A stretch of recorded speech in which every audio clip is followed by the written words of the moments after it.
maintained relationships with some of the kids we knew as youth for the last 10 plus years. I've seen them get married. Matter of fact, I've done the weddings myself. And someday I want to see their children, and I want to see their children go to church.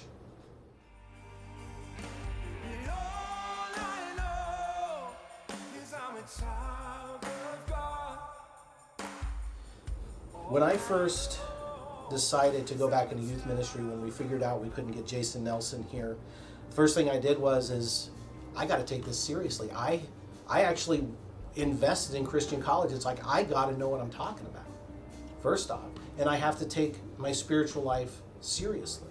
For years, it wasn't very serious. In fact, there were years that I didn't know where my Bible was in my house. And now I have several scattered throughout. I have a Bible app for all, I'm not a technology guy, but I got a Bible app. So that's saying a lot. It's saying a lot. I have to know where my Bible is because I want these young people to know where their Bible is. I have to be different. And that was a hard lesson for me, being different. Being a Jesus follower is not just saying things or doing things when you're at church. You got to do those things at work and when you're around your friends and when you're not around your friends. All the time. It's changed everything.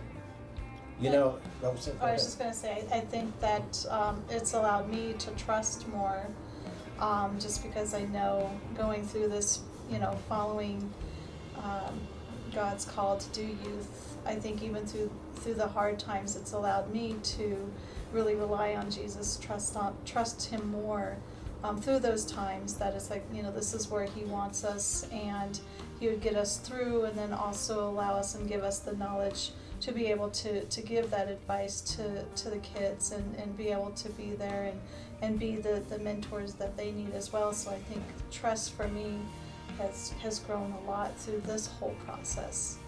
I'm glad to be here. I'm glad to be working with the youth here, whether or not it's 1 or 3 or 10. Because when we first came back 5 or 6 years ago, we made a vow that we were going to give the kids at this church, no matter how many there were, a youth group. They deserved it. They need that. And that's my goal and that's my passion, no matter what. I may be 45 years old, I may have a bad back, I may be out of touch, and I may not be, I don't play video games, I'm not on Facebook, I don't know a lot of technological stuff. But God has made it very clear, Kris, you're in, you're not getting out, so you might as well just get used to it. We'll work on your back, we'll work on your technology, but you're in. But at the same time, when you have a passion, you have a love, the kids don't care about that other stuff. They don't care if you look hipster or whatever. They just care that you're there for them and you love them and you're honest with them, no matter what. His arms will hold me.